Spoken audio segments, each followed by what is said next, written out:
tribe, welcome back to my channel where we're all about value adding content for you to live an authentic and fulfilled life, specifically in Africa, specifically in Uganda, and more specifically here in Kampala. Today we're filming here at Kembabazi, a staple in the community and here in Uganda. It's a catering / restaurant that's been around for over 40 years. This particular location, the first of many, is located in Naguru, and my goodness, do they have a lot going on, which is so exciting to see. Not only are we going to enjoy the delicious buffet here, but we're gonna have a sit-down conversation with one of the owners, Moses, who's actually one of the children of the original owner of Kimbabazi. I am super excited and I don't want to keep rambling because I'm quite hungry and I'm very excited to go through this buffet. So let's grab a bite and then sit down and chat with Moses. Let's go.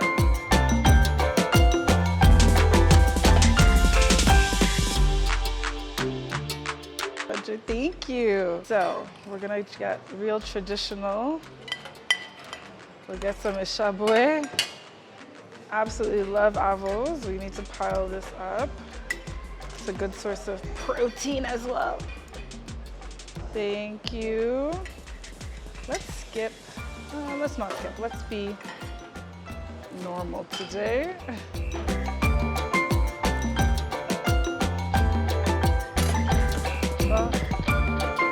Sweet potatoes, like my favorite. Some gonja.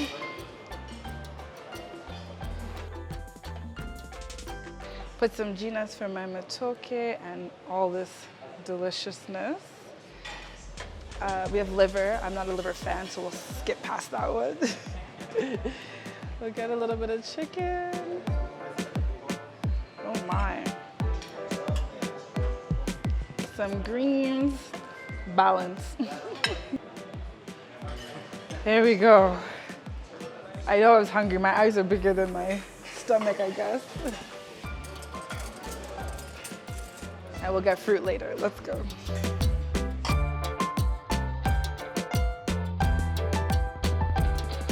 Okay, I am very excited to dig in. So just a little fun fact. Okay, ishabwe is an acquired taste. And I'm not from the West, I'm from Uganda. If you know anything about Uganda, there's different areas, central, west, east, north, whatnot. We all have various different tweaks of the cuisine.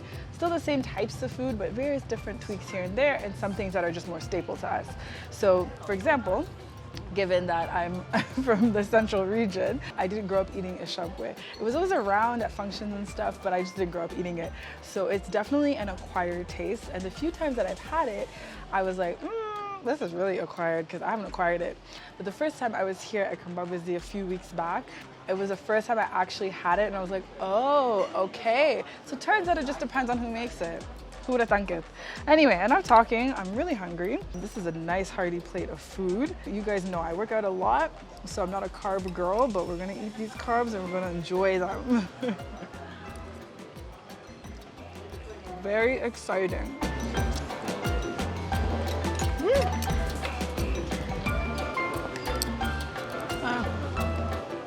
So I've just come from the most delicious local meal ever. It was so great. Thank you, Moses. You're very welcome. So we have Moses here, and I would love for you to tell us a little bit about Kimbabazi, where it all started, the story, because it's so inspiring, and I feel like more people need to know about it. Absolutely. Yes. First of all, thank you again for coming through for lunch. Always lovely to have you and host you. Always, thanks. So this year, 2025, we turn 44 years old. In business, as a family business. We are Uganda's longest serving family-owned business specializing in traditional cuisine with a modern twist. The roots of Kimbabazi go way back to my parents, my mom especially. Kimbabazi is her name. Oh, okay. Actually, I didn't know that from last time. Yes. Okay, that's so nice. That is her name. Oh, how beautiful. Yes, and she started the restaurant in a place called Wandege. Okay, just down there. Yes, so that is where the restaurant kicked off. Okay. It was a tiny little room with maximum occupancy, 9 people. My parents had just returned from exile. They'd also been studying abroad. And she did study catering and nursing. Okay. And then I remember she was, caught in between, do I do clinic or restaurant? And then they went, two different things. So they went with the restaurant. The clinic did eventually come for my dad. Okay. And that's how the restaurant started. Wow. Her background coming in from Europe. The cuisine at the time was a little different than from what it is today. It was lots of continental meals and things like that. So the traditional aspect came in soon, a little later though. Okay. Mainly because people kept saying, why don't you also add the traditional on top of the continental? So she was trying to do something a little different, like most people usually do, but then the demand from the community. Okay. So what she decided to do was she was like, everybody else does matoke, does beef stew, whatever. How am I going to stand out? How is my cuisine going to be a little different? Very true. So she took some time off and then developed her own recipe. And then once she was happy with it, decided to launch the traditional part of it. Oh, that's wonderful. And that's how the traditional part came about. Okay. And once that launched, it was a hit. The location in Rwanda just became too small. Yes, I figured. So there was need, so there was need to move. Okay. So moved over to Kampala Road, right across from City Square, second level. And that's where we moved to now. Every Friday at that particular location, we had a band play. The name of the band was Philly Lutai, the late. Okay. And every time he played, the place would just overflow. Oh, that's so nice. And time came when it was just too much. Original band nights? Yes. And so that location became too small. Okay. So it was time to move again. So from there, I moved to a place right across from Black Lion's house, close to Uganda Bookshop. Oh, okay. And it was a place called Chidukuru. Okay. And it was a great location, right in the middle of town, had great parking, a big kitchen. And so we settled there for a while. That's when the outside catering kicked off as well. The only thing is that every year, the rent kept going up and up. Exactly. So my parents were like, you know what, it's time to find our own spot. Yes. And they drove around town looking for that ideal location.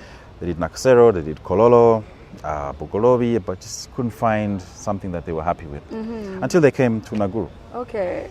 Now, back then, when they came to Naguru, this particular location was a bush, total bush. From what I've heard in general, Naguru and Tinda, the whole area was a bush. Total bush, by the way. And if I recall right, this was full of elephant grass, avocado trees, and monkeys. A lot of monkeys. Oh, that's so nice. The monkeys have stayed there. I know there's still they monkeys kind of in move Naguru. around a little You've probably bit. seen some. Yeah, they move around a little bit. Yes, they do. And when they saw this spot, they were like, you know what, this is it. This is what we want, and I guess they had the foresight. Very amazing foresight. Like, what a gem of a location. I know, right? From nothing to this. Yeah. And to think that, this would probably kick off one time. Yeah. And so they acquired this spot. And now the next question was, how do we build a restaurant? What does a restaurant even look like? Right. This being a family, family owned, how does it look like? So what happened was they told us kids to use our imagination and draw a restaurant. So amazing. They included you guys. Yes, and then my parents did the same. They also drew whatever they thought a restaurant should look like. What they did then is took both drawings, gave them the architect and said, here, figure it out, come up with something. So what you see here is a representation of those drawings. That's so beautiful. Thank you. If you look around, you'll notice there are 5 huts. Each hut represents a child. Okay. And you'll notice that each hut has a name. Yes. You'll also notice that each hut has 5 sides, every side representing a child. Yes. And the layout of the huts is the traditional style, whereby there is an empty space right in the middle, the homestead. Yes. That is the homestead design, with an empty space. Back in the day, I think in the village, what happens is people use the space in the middle to receive guests for dancing, fires, things like that. So it's the same concept. And you can really see it. Right here is Rukundo House. We have our different various homes. Okay. Exactly. Jenny's house, Kwezi's, Moses, Kelvin's. Yes, I love that. And that's how it all came about. I love that. And I love that up until now, you've still maintained that essence of like the traditional bit. Yes. Yeah, and kept that family, with the tradition, and all that. Exactly. Oh, that's so amazing. That's so amazing. So now, what are some of the various services and different types of food that you offer here now in modern day now? Yeah, sure. So currently we have diversified. In terms of food, we offer what we call the traditional cuisine, but with a modern twist. Yes, yes. At the same time, we have a separate menu that is a full a la carte menu. Right. For all your continental dishes. In terms of services, we also offer spa services, we offer salon services, massage, steam bath, and sauna. So now, did these come over time with listening to your customers and the demand for certain things? Exactly. So what happened was customers, came up with the requests, demands. Yeah. Would like this and the other. And we just listen to our customers, and then help them move in that direction. So we put up the spa, and also put up the salon. Get your hair cut, get your hair done, get your nails did, and then come on over and eat. Or before eating, go to the salon and the sauna. And do your thing and come eat. So in essence, you have the family component of how the layout of the restaurant, and then you have the community aspect of it, of the given different services and such. Yes. I absolutely love that. Thank you. And I love that your parents also included you guys within the process. I feel like a lot of people don't necessarily have a lot of confidence with their kids, especially at the beginning. I don't know how old you guys were at that time when they were like, sketch out something and come to us. I know, pretty young, trust me. And we did the best we could, but hey, it worked out. It worked out beautifully, so beautifully. So if you could just touch on some of the theme nights or the different things that you offer outside of just the services. Yes, we have a live band who plays Thursdays. Okay. We also have a saxophonist who plays that's nice. on alternating Thursdays. Okay. We do also host events outside, things like wedding meetings, baptisms, graduations, weddings themselves. Yes, you have a lot of space here for that. The space is a good size. It's very great size. So the banqueting side of it is very healthy. Yes. And that has also helped, with the business. Right. And just so my viewers kind of understand, how far does your catering go, the outside catering aspect of it? Yes. So for the outside catering, we pretty much, we even go outside Kampala. Yeah. Currently we have over four branches in Kampala alone. And then if we do have events that are outside of Kampala, we do take them as well. You do take them. Yes. And what I noticed you said, I think you even said you were like Hoima or something, you were far. We've Fort done Portal, events in Malaba, Fort Yeah. Portal, we can go down to Barara, Kawale, so. That is so amazing. Yes. Okay, so I feel like we'll get a bit into the family side of things where we talk a little bit about your journey and how you ended up here, since you said your mother was the one who kicked it off. Yes. Maybe if you could touch a little bit on your favorite dishes, your most popular dishes that you offer here. I enjoy the kalo. Okay. This is a Staple. traditional Western cuisine. Yes. I also enjoy the bushera. There's a drink. Yes. You can have it either cold or warm. We make three kinds of the cold bushera here. Yes. One is the unsweetened. Okay. Second is the sweetened but with raw honey. Okay. And that's good. the third one is the fermented. Okay. Oh, that's so great. So Turire, so we call it. Okay, there you go. I'm not from the West, I don't know all the terms, but at least you can come and school us. Yes. So I love just that you touch on real traditional food throughout. Yes. That's amazing. Absolutely. So what have been some of the highlights and hurdles that you've had to overcome running the business in present day? And maybe you could touch on some things back when. Yeah, sure. Yeah. This particular industry we're in, the hospitality industry, Yes. is very dynamic. Yes. Okay, you will find that especially for staff, it's a revolving door. Yeah. Staff are in and out. They'll work for you for a while, then get another job, leave, go somewhere else, get married. Who knows? But that's a challenge. Okay. And then also being able to retain good staff. Yes. Is also a challenge. Yes. You'll find they get headhunted. They get picked, selected, and they move. Yes, Okay. that's true. Another challenge from the past is we had the pandemic. Yes. COVID was a real kicker. Yes. Okay. But I think it was a double-edged sword, both good and bad for us especially. Why? It allowed us now to expand on our online presence. Okay. It allowed us to expand on our delivery services. And you were food, so you didn't Exactly. have to shut down either. No, not completely. Yes, Correct. yes, Yes. yes. You know, food is security. Yes. Right. So that helped us keep our doors open. Mm-hmm. The delivery aspect was able to flourish. Yes. As well as the online. Right. Yeah. What do you feel like makes Kembabazi stand out in an industry or in this food industry in a country that is the breadbasket of food, essentially? Yes. Yeah. Yes. So I think our key is our competitive advantage is our cuisine. Okay. Now, the taste of our cuisine is totally different, unique. What we do is we manufacture our own spices. Okay. So the taste, quality of food that you experience when you come to Kimbabazi is totally unique to Kimbabazi. You cannot find this taste anywhere else. We also practice something called farm to table, Right. where we grow our own vegetables and truck them from the farm to the restaurant and prepare that.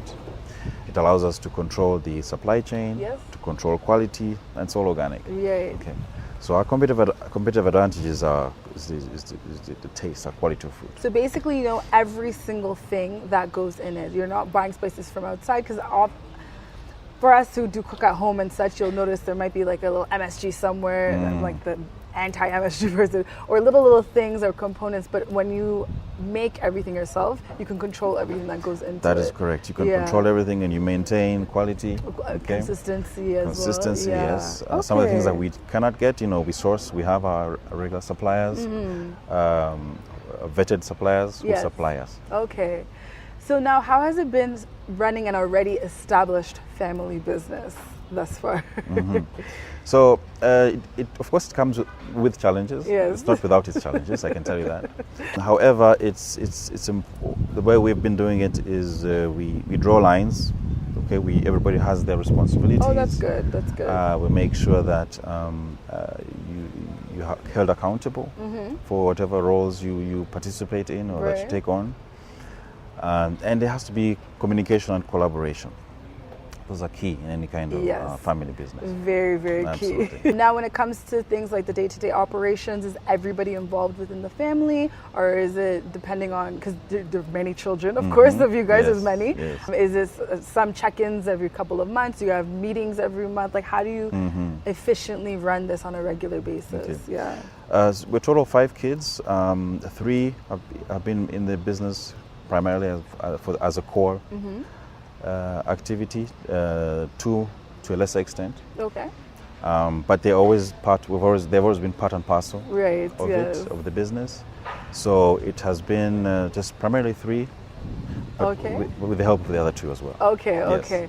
And I think from going as far back as your parents, getting you guys to be all involved in how the design of the family, how this would be, I'm sure that was already implemented from the jump, regardless. Yes, also just to add on to that, since we grew up in the business, we, at an early age, we had to participate. Yes, yes. So I'm talking about things like having to squeeze orange juice, having to squeeze passion juice, peeling potatoes, waking up at 5 a.m. just to get the food ready, doing shopping early morning, or being sent to Mpiji to pick charcoal. You know what I mean? So that's so wild, and I love it though. Yes. So having grown up in the business, you understand the nuts and bolts of the business. So that now that when you are at management level, it doesn't affect you to go down to the kitchen to see what's going on. Right. But also it gives you an intimate view of what's happening and how things are supposed to be running. Right. Which is very imperative, especially with family-run businesses, because the stories that we hear all the time where the children may not have been involved, they go, they do their bachelor's, they do their master's, they come, and now they've come on a certain level where it's hard to enter at that point. You don't really know how things, you don't know the operations. You don't. Yeah, you don't know the operations. And then you get lost, you know what I mean? There's that disconnect. You know what I mean? Exactly. So maybe if you could talk to us a little bit about your background, your personal background, because of course you went away to school at some point. Yes. You were in the U.S. Yes. You could tell us how long, what you did. Yeah, absolutely. Went to the U.S. to study. Okay. Did a master's. First went to Maryland, University of Maryland. So many Ugandans in Maryland. Yes. Went to UMD. Did my MBA there. Okay. After doing my MBA, worked in the bank. Okay, very different industry. Absolutely. Then moved from Maryland, went to Texas. Okay. Still in the bank. Then from Texas, ended up in California. Also still in the bank? Yes. Okay. Los Angeles. Okay. Now, the West Coast and the East Coast, totally different. Yeah. The weather in California is so much better. Yeah. Closer to what you have in Uganda. Yes. And it gives you, at least for myself, it gave me a good exposure in terms of being employed and having the 9 to 5. Yes. Being part of that discipline, being part of that system. The structures. The structure, and, yep. exactly. So it molds, it grows you, it helps you look at life in a different aspect. That's very true. Yeah. So there, what they do is time is money. Yeah. Time is money. I always say that in Uganda, and people are just like, Rachel, where are you rushing to go? What time is money? Where? Why? Exactly. There you go, right? Yeah. So time is actually money, and I mean it. Yeah. So it's a good training. It's very good training. Then also what I used to do is, because like I mentioned earlier, my parents were quite strict. Yes. So I had to always come back, even though I was out. Yeah. I always come back and check in. And every year they expected you here? Exactly. I love that. So I was back in Uganda every year. Yeah. Checking in, being part of the business, seeing the gaps. Oh, right. Or bringing things home that could help in the restaurant. Right. Appliances, machines, software, name it. And it's amazing because you were still in the banking industry, but your mind still was Yes. still on Still the family connected. business. Still yeah, connected. regardless. Okay? Yeah. Absolutely. That's amazing. Or being able to engage with suppliers here while in the US, or contractors here Okay. while in the US. Okay? Yes. So yes, I've always been connected to the business, even though being abroad. Being abroad. Yes. So now, what was the point where you were like, you pivoted and you were like, I actually need to be here more. I need to be based here more and do the visits there. Yes. 2018 is when my mom unfortunately passed on. Oh yes, Yes. you mentioned. Yeah. And I thought there had always been a need for me to come back anyways, right? Right. And my mom had always stressed, you have to, even though you're out, you need to be back here. Yes. Okay? Yeah. You put in your time, it's time to come back home. You did your time. So for me, I think that was really the pivot, Okay. okay, the tipping point. Oh wow. And I was like, you know what, yep, I think it's time. I came back, and then, of course I still visit. Yes, you do. I Yeah, still yeah. visit We the talked US about that. every We always year. go back and forth. Yes, but now I've flipped, and I spend most of my time in Uganda. Now this is your base. This is the base, and home is best. Your home is east or west. Home is best. Absolutely. So now, how has it been since? Because obviously we went through a pandemic, as you mentioned already. Now we're out of it. Yes. How has it been for yourself Yes. personally, Yes. career-wise, and the industry that you're in? That's a great question. Now, my advice to people in the diaspora is manage your expectations when you move back to Uganda. That's such a good one-liner. Oh, yes. Such a Do good not come here thinking that it's the same system as in abroad. No. Or things should be. This is how things are. Exactly. No. You'll be humbled. Lower your expectations, okay, and manage your expectations when you move back. That way you lower your stress levels, okay, and it also help you, to be successful. Yeah. Another thing I've noticed, at least what worked for me, is having traveled back and forth every year, coming back in. What I did is I kept my connections open. Yes. I maintained my networks. I kept my lines of communication open with people at home. Yes. And that is key and critical. It really is. Because It really when you is. come back, it allows you to have a soft landing. Yes. It allows you to fit in. That's very true. You know what I mean? Yeah, that's very true. Because you got to get in where you fit in. Yeah. Okay? You do. Absolutely. You So that helped me a lot. Yeah. For me, because I didn't live here, I moved here after visiting so many times. But all those times I visited for 6 years straight, it was those relationships that helped me actually, soft Yes. land, There not a you go. hard bang. Because usually people do a hard and then they leave. And then Yes, you know what? I've seen people, they move back, and then after 6 months, 1 year, yeah. they They're head out. off and They're they're like, like, oh, like, it didn't work Uganda's for not me. And I'm like, well, Exactly. I've had people say, oh, there's too much dust. yeah. Oh, there's too much rain. Oh, too many potholes. Yeah. Okay, then for me, the way I look at it is, if there's a problem, that's an opportunity. It's an opportunity. Turn it That's into a an mindset. opportunity. You know what I mean? Don't bitch and complain about it. That's so Turn that true. into an An opportunity. opportunity. You have the training, you have the skills, you have the exposure. Yeah. that should be an opportunity for you. Very much so, and it actually positions you in to a greater advantage here, in my opinion, than doing it all there. Yes. In my opinion, but Absolutely, yeah. So, how much preparation and planning did you do prior to coming? Okay. Luckily for me, I was every year I was been in and out. So sometimes what I would do is bring stuff from the US, just keep it here. Do like one big sleep. Yes, come in with 3, 4 luggage, or 6 pieces, whatever. Yeah. Bring him here, keep him here. So I did mine. I staggered it. Okay. I did piece by piece, just little by little. That's actually super smart. Yes, and I just didn't do it one time. No, it took me a while. That's what I wanted to do. If I hadn't gone stuck in COVID, Yes. that was the plan. Of just okay. gradually, Yes. yeah. That's the best way to do it. Proper adults. Absolutely, yes. So it took me a few years. Okay. To be honest, yeah, because I staggered it. Took my time and just managed the move actually. Yes. Do you feel settled now? Yes, I do. Fully settled. I do. Okay. I Absolutely. aspire to get to that position. Okay. Yeah, but do I miss things over there? Yeah. Absolutely. Well, that's what I was going to ask you next. Absolutely. What are some of the pros and cons you had to weigh, and what do you miss the most? Yes. Well, of course, so the way I look at it is like this. Okay, if you want quality of life, come home to Uganda. Yeah. If you want convenience, go to the US. Stay there. Because that's the truth. The convenience is over there. You have full-time electricity, umeme. You have, hot water for showering, whatever. You All have the time. all the other conveniences, internet, whatever, that you get used to while you live out. Exactly. But quality, for me at least, quality of life is here in Uganda. Okay, we have great weather, great food, amazing family. This is where family is. It is, yeah. Stress levels are much lower compared to, they call it the rat race. The rat race, yeah. Over there, okay. So the stress levels here are so much better. Okay, so. That's so true. And the food. And there's always sun. But you were in California last, so I feel like there's always sun. What is it? There's always sun in California? Too much sun. You've heard about the fires in California, right? Yeah, okay, that's true. So every year we have fires in California. I know, but this year was really bad. And this year was terrible. This year was this really is the worst bad. Ever. This year was bad. Then in Canada this winter, 2 days ago, they had no electricity because there was an ice storm. So it was ice, whatever happened, but for 2 days, that never happened. Oh, wow. It hasn't happened in 15 or 20 years. Yes. Oh my so goodness. I don't know what happened this last. Because of the weather, right? Weather, yeah. I don't know what's going on, but. And now, do you feel like, because you have your family restaurant here, is this for good? You see yourself here forever? So this is, so the nice thing about this is family.